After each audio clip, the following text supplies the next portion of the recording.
आप संत का संग करने के लिए बहुत जोर देते हैं और ऐसा ना करना क्या पाप है? आज प्रत्येक सदगृहस्थ अपने बच्चे को उन्नतशील देखना चाहता है। गरीब होने पर भी अच्छे स्कूल में, अच्छी सोसाइटी में पढ़ाने लिखाने का प्रयास करता है, जहाँ अच्छी सुशिक्षा मिलती है, अच्छे अच्छे लोग होते हैं, वहाँ मेरे बच्चे पढ़ेंगे तो अच्छे होंगे। ये तो सबकी मेंटेलिटी बन गई है। जहाँ अच्छे अच्छे लोग होते हैं, अच्छे ज्ञानवान लोग होते हैं, वहाँ मेरे बच्चे पढ़ेंगे तो अच्छे होंगे। तो अच्छे के संग से तो सबको भीतर में भावना रहती है कि वो अच्छे बनेंगे ही। बुरा का संग करके आज तक कोई अच्छा नहीं हो पाया है। अच्छा का संग करके ही आज तक जीवन में कोई अच्छा बन पाया है। महाराज जी, एक मनुष्य के जीवन में गुरु का होना कितना महत्व रखता है, कितना इम्पोर्टेंट है, और सच्चे गुरु को हम लोग कैसे पहचानें? जैसे आजकल तो आसाराम बापू जैसे भी गुरु हैं लोगों के, और उनको जेल हो चुकी है ऐसा दुष्कर्म करने के बावजूद भी लोग उनकी कैसेटें बजा बजा के सत्संग प्रवचन उनका सुना रहे हैं। बिना गुरु का ज्ञान हो नहीं सकता है। ये अनादिकाल से चला आ रहा है यह ज्ञान। भगवान राम भी परमात्मा के अवतार हुए तो भी उनके तीन तीन गुरु हुए। भगवान कृष्ण के भी तीन तीन गुरु हुए। यद्यपि ये सब पर ब्रह्म परमात्मा के अवतार थे, तो भी इन लोगों ने दुनिया को यह दिखलाया। मनुष्य जीवन में एक मार्गदर्शक की बड़ी आवश्यकता है।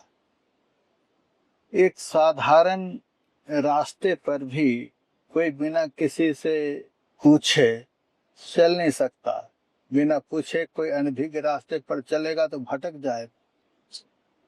और दुनिया का सबसे संकीर्ण, दुनिया का सबसे महत्वपूर्ण, दुनिया का सबसे कठिन मार्ग भक्ति का मार्ग है।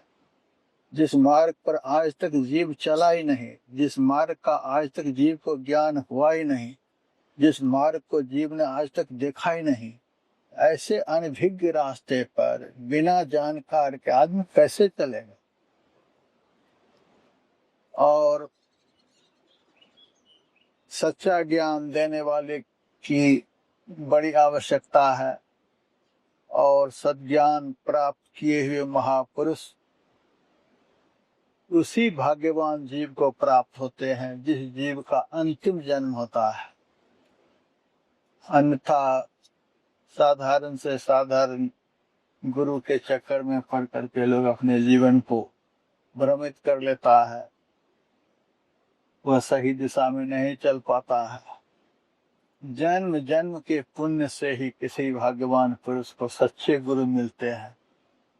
परमात्मा का मिलना इस कलिकाल में आसान है, लेकिन सच्चे सदगुरु का इस कलिकाल में मिलना आसान नहीं है।